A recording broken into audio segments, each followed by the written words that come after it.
பல்வேறு வழக்குகளில் கைதாகியுள்ள AIADMK IT wing நிர்வாகி பிரசாத் அக்கட்சியின் அடிப்படை உறுப்பினர் உள்ளிட்ட அனைத்து பொறுப்புகளிலிருந்தும் நீக்கப்பட்டுள்ளார். இது தொடர்பான கூடுதல் விவரங்களை தருகிறார் செய்தியாளர் சரவணகுமார். சரவணகுமார், வணக்கம். விவரங்களை பகிரலாம். மயிலாப்பூரை சேர்ந்த பிரசாத் என்பவர் அதிமுகவில் தென்சென்னை தென்கிழக்கு மாவட்டத்துல தகவல் தொழில்நுட்ப அணியினுடைய துணை செயலராக இருந்து வந்தார். இவர் கடந்த மாதம் நுங்கம்பாக்கம் பகுதியில ஒரு மதுபான விடுதியில் நடந்த தகராறு தொடர்பாக நுங்கம்பாக்கம் போலீசாரால் கைது செய்யப்பட்டார். கைது செய்து இவருடைய செல்போனை ஆய்வு செய்ததுல இவர் பல்வேறு மோசடிகள்ல ஈடுபட்டிருக்கிறார். அதாவது அரசு வேலை வாங்கி தருவதாக பல மோசடிகளில் ஈடுபட்டிருக்கிறார் என்பது போலீசாருக்கு தெரிய வரவே இது தொடர்பாக பாதிக்கப்பட்டவர்களிடம் புகாரை பெற்று அடுத்தடுத்து மயிலாப்பூர், நுங்கம்பாக்கம் உள்ளிட்ட இந்த காவல் நிலையங்களில் வேலைவாய்ப்பு மோசடி தொடர்பாக வழக்குகள் பதிவு செய்யப்பட்டு அதிலும் இந்த பிரசாத் கைது செய்யப்பட்டார்.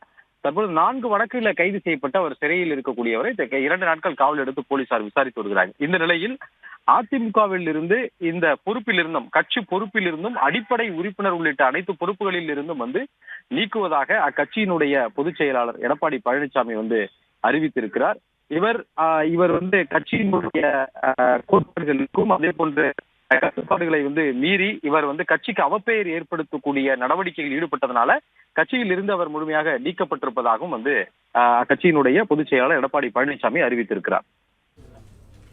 விவரங்களுக்கு நன்றி சரவணகுமார். பிளே ஸ்டோர் மற்றும் ஆப் ஸ்டோரில் இருந்து பாலிமர் செயலியை QR கோடு மூலம் பதிவிறக்கம் செய்யுங்கள். செய்திகளை உடனுக்குடன் பெறுங்கள்.